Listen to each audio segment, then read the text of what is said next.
And he is, without a doubt, the most feared and the most dangerous drug lord in all of Mexico.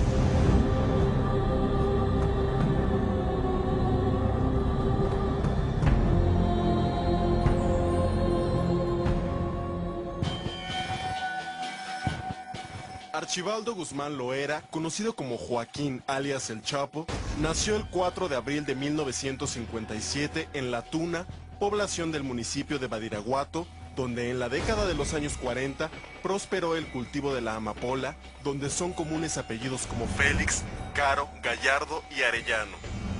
Un narco al viejo estilo, forjado en la violencia, encubrado a punta de crímenes, un exladrón de automóviles, que se mostró dispuesto a todo con tal de ganar la confianza del poderoso Miguel Ángel Félix Gallardo.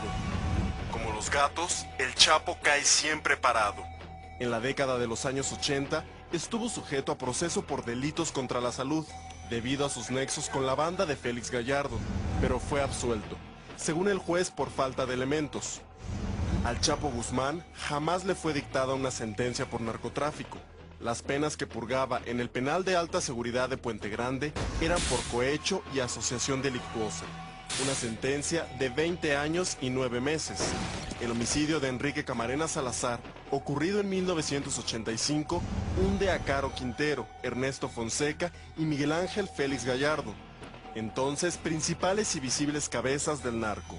Hay versiones de que Miguel Ángel Félix Gallardo convocó a una reunión cuando se encontraba encarcelado en Guadalajara para distribuir territorios, ajustar rutas y evitar lo inevitable, enfrentamientos entre quienes fueron sus subalternos. Francisco Javier, Benjamín Ramón y Javier Arellano Félix desde entonces tomaron posiciones en Tijuana, Mexicali y Nogales. En el territorio del Chapo Guzmán y su socio, Héctor Luis El Güero Palma, según sus propias declaraciones, el Chapo dice haberse enemistado con los Arellano porque mandaron matar a su compadre Armando López, a quien quería como un hermano. Al Chapo nunca le tembló la mano. Se le relaciona con el homicidio de 9 personas ocurrido el 15 de abril de 1993 y con el asesinato de Rodolfo Álvarez Farber, ex procurador de Sinaloa, asesinado en el Parque Hundido de la Ciudad de México solo unos días después, el 28 de abril de 1993. El Chapo Guzmán fue detenido en 1991 en la Ciudad de México, pero como los gatos, siempre cae parado. Su inmediata libertad le costó $50,000 y a Santiago Tapia, entonces secretario de Protección y Vialidad, años después la cárcel y el desprestigio. En los primeros días de noviembre de 1992, la guerra por el control de las rutas y territorios en el noroccidente de México estaba en su apogeo. Según el Chapo, sicarios de los Arellano Félix trataron de asesinarlo en la avenida Mariano Otero en la ciudad de Guadalajara. Días después, el 8 de noviembre, un comando de hombres del Chapo Guzmán tomó a sangre y fuego la discoteca Cristín de Puerto Vallarta. Buscaban a los Arellano Félix, quienes lograron huir ilesos. Pero el Chapo volvió a caer parado. En el juzgado noveno del Distrito Federal fue absuelto, según el juez, al no encontrarse elementos suficientes para probar su participación en el tiroteo de la discoteca Cristín. Joaquín Guzmán Loera saltó a la fama, cuando según la versión oficial, un grupo de gatilleros contratados por los Arellano Félix lo confundieron con el cardenal Juan Jesús Posadas Ocampo el 24 de mayo de 1993 en el aeropuerto de la ciudad de Guadalajara. El 7 de junio de 1993 fue detenido, según distintas versiones, en territorio guatemalteco y después entregado a las autoridades mexicanas. Pero el Chapo Guzmán siempre cae parado. Existen versiones de que en Almoloya pagó mucho dinero por fugarse. Su plan era huir por el área de basura, escondido en los contenedores o en una camioneta cargada de ropa sucia. Todo estaba listo. El Chapo se fugaría de la prisión de alta seguridad de Almoloya en noviembre de 1997, pero se dice que fue descubierto y trasladado al penal de Puente Grande. El Chapo Guzmán se fugó un mes después del homicidio del ex subdirector del penal de alta seguridad, Juan Castillo Alonso, y al día siguiente de que la Suprema Corte de Justicia emitiera una resolución donde procedía a la extradición de presuntos delincuentes mexicanos a Estados Unidos. $2 millones y una amplia red de corrupción le abrieron las puertas del penal de alta seguridad de Puente Grande.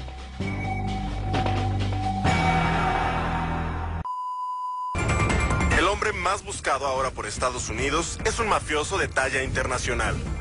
Es mexicano, se llama Joaquín Guzmán Loera y se le conoce en el mundo de la droga como el Chapo Guzmán. Su actividad delictiva ha traspasado las fronteras.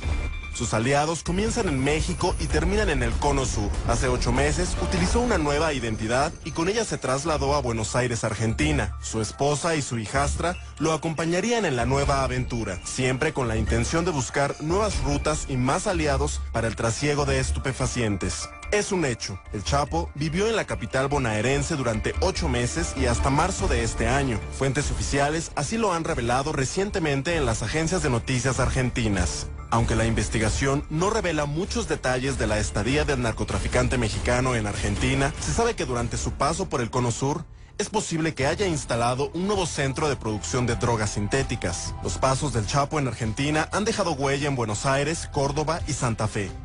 Los investigadores calculan que Guzmán Loera habría estrechado sus lazos con los laboratorios de droga instalados en las afueras de las grandes ciudades. Esto con el fin de minimizar una probable intromisión de narcos colombianos en la Argentina. Las autoridades creen que la estadía en Argentina le sirvió a Guzmán para tender una red para trasladar droga desde Argentina hacia Europa y los Estados Unidos. Sostienen que allí hizo sus principales negocios, sobre todo los relacionados con la elaboración de efedrina. También se presume que habría lavado bastante dinero. Ya hace un par de años, la Asociación Antidrogas de Argentina había dado a conocer que su país se había convertido en un centro de operaciones del narcotráfico internacional. Los mexicanos y los colombianos estrecharon vínculos delictivos y son los dueños de hasta un 40% del negocio de la cocaína en Argentina. Claudio Izaguirre, presidente de la asociación, señaló que los narcotraficantes mexicanos, especialmente los del cártel de Sinaloa, que lidera el Chapo Guzmán, dominan la zona de la provincia de Buenos Aires. Después de casi 9 meses de transitar sin ningún contratiempo por la capital argentina, la DEA, señalan las investigaciones, se enteró de la presencia del narcotraficante en el Cono Sur. Fue entonces cuando el Chapo hizo de nuevo maletas y salió de Argentina, pasando primero por Uruguay y después por Colombia. La agencia de noticias argentina señala que al momento de llegar la orden de arresto de Guzmán Loera, el narcotraficante escapó con su familia. El mapa actual de la ramificación del narcotráfico mexicano muestra que su influencia se extiende a 16 países de la región y también en otros continentes. Informes de las agencias antidrogas de Estados Unidos, México, Colombia, Argentina, Costa Rica, entre otros, confirman esa expansión. Países vecinos advierten el riesgo de que los narcos mexicanos exporten al resto de los países la ferocidad de la guerra que libran entre ellos por los mercados y las rutas de la droga. Un informe del Departamento de Justicia de Estados Unidos, con datos del Centro de Inteligencia Nacional de Drogas y la DEA, revela que los narcotraficantes mexicanos operan tanto en Alaska como en Buenos Aires o Sydney. La presencia del Chapo en Argentina coincide con algunas versiones que aseguran que el cártel de Sinaloa ha invertido millones de pesos en operaciones argentinas. No solo aparecen rastros de nuevas rutas para el tráfico de droga, sino grandes empresas fantasmas expertas en lavar dinero. No se sabe cómo hizo Joaquín Guzmán para subirse en un avión comercial de México a Buenos Aires sin ningún contratiempo. Tampoco cómo lo volvió a hacer 2 días antes de ser ubicado por la DEA en Argentina.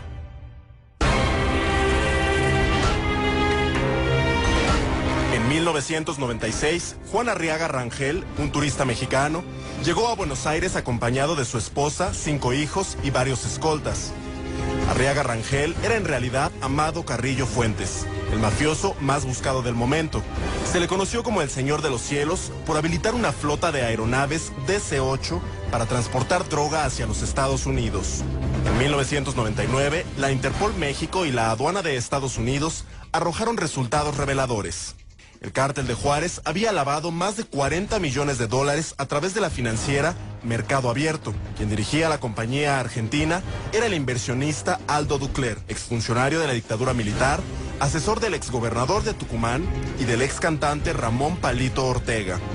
Aquellas investigaciones revelaron que el Señor de los Cielos había aportado $1 millón que terminaron en las cuentas para la campaña presidencial del dúo Eduardo Duhalde y Palito Ortega en 1999.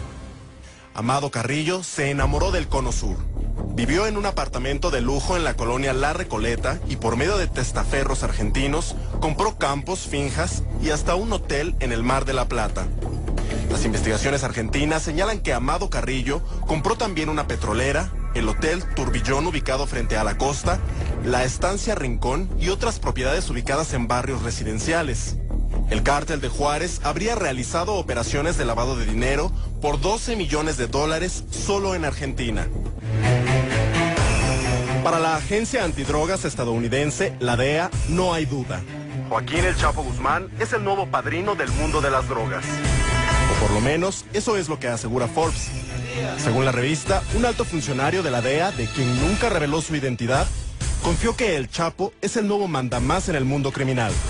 El funcionario misterioso asegura que Joaquín Guzmán es más poderoso incluso que el Pablo Escobar de la Colombia de los 80s. La publicación pretende comparar al Chapo y a Pablo Escobar, pero ambos narcotraficantes vivieron en tiempos diferentes, en países diferentes y en situaciones poco similares. Es indispensable que cese el juego inmediatamente. Divulgue a la opinión pública eso para que el presidente dé la orden. Es urgente, es de vida o muerte. Alfonso Reyes Echandía, cuéntenos, pero ¿qué hay que hacer?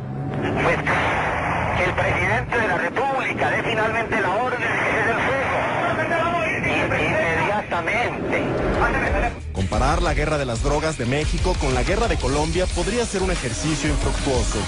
Cuando Pablo Escobar dominó Colombia, el negocio industrial de las drogas ilegales apenas comenzaba. De hecho, Escobar no vivía en la clandestinidad. Era considerado un empresario exitoso que tenía aspiraciones políticas. Su hacienda y sus animales exóticos fueron objeto de reportajes de televisión. Era conocido como propietario de los equipos de fútbol más importantes de Colombia. Sus vínculos con el narcotráfico se revelaron cuando Escobar, además, ya había sido congresista. El país debe conocer la realidad de ciertos poderosos capitales que creyeron que la amnistía patrimonial significaba el olvido de los delitos que sus titulares cometieron para lograr formar sus fantásticas fortunas. Quiero informar a la opinión pública que el señor ministro de Justicia tiene un plazo de 24 horas para que presente las pruebas concretas de la sindicación que me hizo en el día de ayer en la Cámara de Representantes. En contraparte, el Chapo Guzmán siempre ha vivido en la clandestinidad. Iniciado como puchador de marihuana, el Chapo se convirtió en la cabeza más visible de un triunvirato delincuencial, el Cártel de Sinaloa. El Cártel de Sinaloa ha operado durante muchos años con un bajo perfil que eficienta su actividad criminal. Cuando algunos de sus líderes son arrestados, simplemente reajustan su estructura y continúan con el negocio. En cambio, cuando las actividades criminales de Escobar fueron descubiertas, presionó directamente al aparato político colombiano. Escobar tenía una influencia en el Congreso que para muchos era conocida y pública. Impulsó incluso una reforma a la Constitución colombiana para evitar ser extraditado. Ordenó el asesinato de un candidato presidencial, de un ministro de la Corte y el derribo de un avión comercial mediante una bomba. Desde la cárcel ordenaremos tu ejecución y fumigaremos con sangre y con plomo a tus más preciados miembros de familia. Si el tratado de extradición no cae, derrumbaremos la estructura jurídica de la nación. Ejecutaremos magistrados y miembros de sus familias. Si actúas con inteligencia, con silencio, no pasará nada. No estamos jugando, actuamos de sorpresa. Pablo Escobar hizo del terrorismo un arma que dirigió contra la población civil. Parte de esa campaña criminal fue dirigida por Escobar desde el interior de la catedral. Así le llamaba a la cárcel de lujo donde Pablo estuvo hospedado durante un año. Escobar no escapó en un carrito de lavandería. Fue perseguido por un bloque de búsqueda que le hizo la vida imposible. Después de su fuga, Escobar fue cazado y perseguido como un animal. Escobar y el Chapo tienen muchas diferencias. Aún así, para Forbes, el Chapo es más poderoso que el propio Escobar.